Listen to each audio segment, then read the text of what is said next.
Hi everyone, my name is Hillary Kellner. I'm the Communications Director for the Utah Department of Public Safety. Today we will have two speakers, one representing the state of Utah and one representing our federal agencies. They will be providing some updates as well as a recap of what happened here at Utah Valley University yesterday. We will be able to take a couple of questions after they are done speaking, but it will be short in order to stay in tune with the president speaking at 9:45. So I'll go ahead and introduce Commissioner Bo Mason.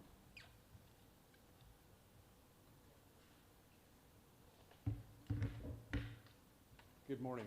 I am Bo Mason, Commissioner for the Utah Department of Public Safety. I'd be remiss if we didn't start off today and recognize the significance of the day.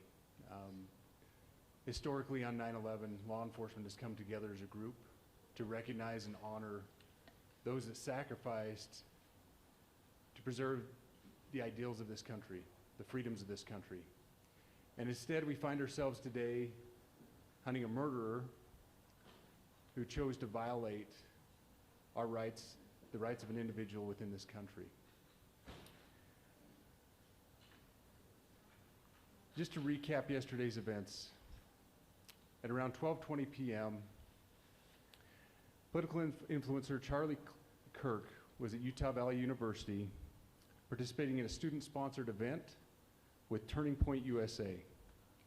Charlie was shot at that event. He was transported to a local hospital where he later passed. Last night, his body was moved to the state office of the medical examiner. We will continue to facilitate movements to get him home today and with his family. Yesterday, during the investigative process, we located a couple of persons of interest. We interviewed those individuals, and after releasing them and after clearing them of being suspects, they faced scrutiny, they faced threats. We asked the public to be patient with the investigative process. These individuals were not suspects, they were people of interest. We ask that you do not impose into those people and that investigative process. They don't deserve that harassment for being subject to that. I'd like to thank all the investigators that are involved in this. They have worked around the clock. All day yesterday, through the night last night, investigators from the State Bureau of Investigations, from county, from city agencies, the university, our federal partners with the FBI, the ATF, and many others. Those are just a few of the people that we have involved in this. I'd like to thank all of them for their strong work. Through all that work last night, we were able to make a few breakthroughs. We were able to track the movements of the shooter. Starting at 11:52 a.m., the subject arrived on campus, shortly away from campus. We have tracked his movements onto the campus, through the stairwells, up to the roof, across the roof to a shooting location. After the shooting, we were able to track his movements as he moved to the other side of the building, jumped off of the building, and fled off of the campus and into a neighborhood. Our investigators have worked through those neighborhoods, contacting anybody they can with doorbell cameras, witnesses, and have thoroughly worked through those communities, trying to identify any leads. We do have good video footage of this individual. We are not going to release that at this time. We are working through some technologies and some ways to identify this individual. If we are unsuccessful, we will reach out to you as the media and we will push that publicly to help us identify them. But we are confident in our abilities right now, and we would like to move forward in a manner that keeps everyone safe and moves this process appropriately. Last night I communicated with Erica. The family's devastated. As a Commissioner of Public Safety, as a father, as a husband, I can only imagine what that family's going through. The heinous event that happened yesterday is not Utah.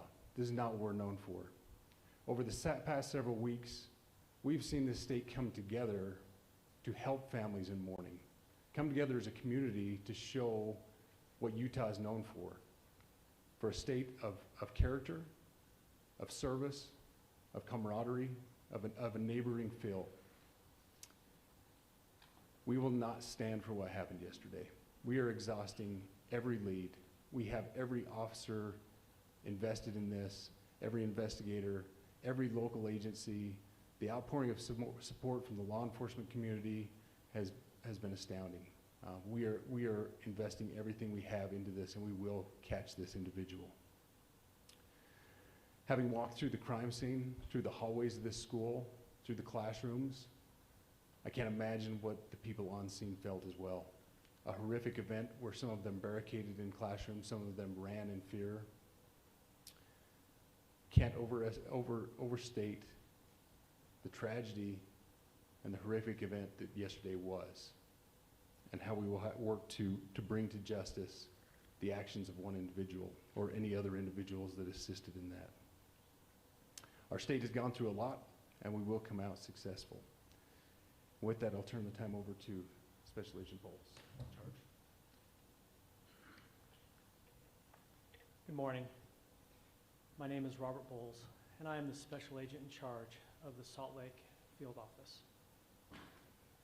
Following yesterday's tragic shooting of Charlie Kirk, FBI agents have been working around the clock in coordination with our law enforcement partners. We are and will continue to work nonstop until we find the person that has committed this heinous crime and find out why they did it. This morning I can tell you that we have recovered what we believe is the weapon that was used in yesterday's shooting. It is a high-powered bolt-action rifle. That rifle was recovered in a wooded area where the shooter had fled. So the FBI laboratory will be analyzing this weapon. Investigators have also collected footwear impression, a palm print, and forearm imprints for analysis. Now, I understand there are a lot of questions about motive. I assure you that all leads, tips are being fully investigated. As of this morning, we have received more than 130 tips. We thank the community for that. The FBI has brought every resource to bear, and we will continue to do so throughout the course of this investigation. The FBI's mission is to protect the American people. It's to uphold the Constitution of the United States. Any attack on the First Amendment is an attack on the very foundation of our democracy. That is why we will relentlessly pursue this case and the shooter until we find him.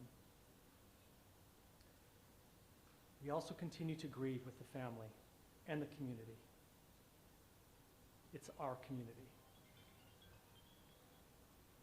If you have any video or images from the shooting, we ask you to please submit them to our digital media tip website at www.fbi.gov/Utah Valley Shooting. You can also call the FBI at 1-800-CALL-FBI. We truly rely on the public's help in these types of cases, and no tip is too small or insignificant. Thank you.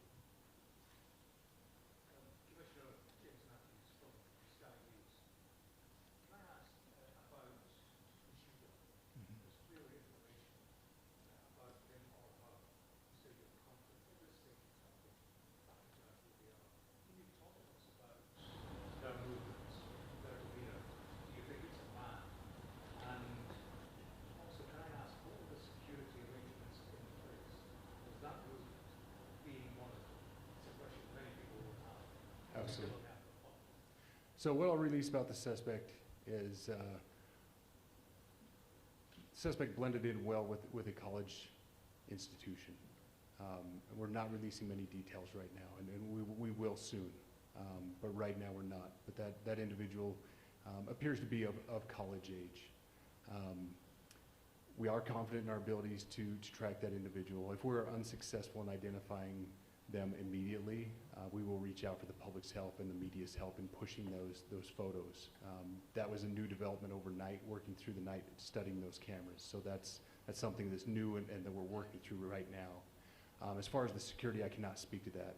Neither the Department of Public Safety nor the Federal Bureau of Investigation was involved in the planning or security of this event, and that'll have to be a question later for other agencies. I wanted to ask you, you mentioned the inbound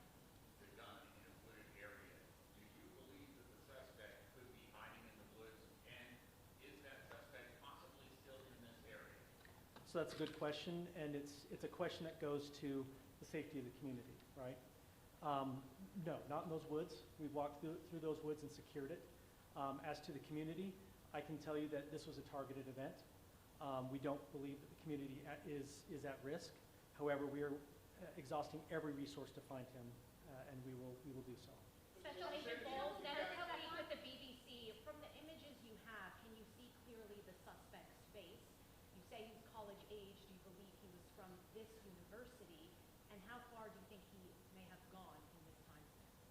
So I can't comment specifically on his face or any details such as that, as it's continuing to be a part of the investigation, and again, we'll release that shortly. However, we're doing everything we can to find him, and we're not sure how far he has gone yet, but we will But you do our have a best. clear image of his face? We have images of the suspect. Did you trace the gun's owner? Now that you've been able to recover, do you believe you know this person is the person that you're looking for at this point? Again, as part of the investigation, we're not releasing any details such as that right now. Fingerprints or DNA? We are exhausting all of our resources to be able to collect those, but that's, again, part of the investigation. Have you been able to trace back the owner of the gun? Excuse me? You said you found the weapon. Have you been able to trace back the owner of that weapon or who purchased it? We are working on that, but again, part of the investigation that I can't release. Agent Bowles, there's been a lot of turnover at the FBI. Do you think that's impacting the investigation? Not at all. We've got complete and total support from everyone, from the director on down, and it's been an incredible supportive environment so far. Are tweets like the one yesterday useful, though, where we announced the suspect was arrested? All I can say is that we're working the investigation the best we have with the environment we're given. So, Those thank are all you. the questions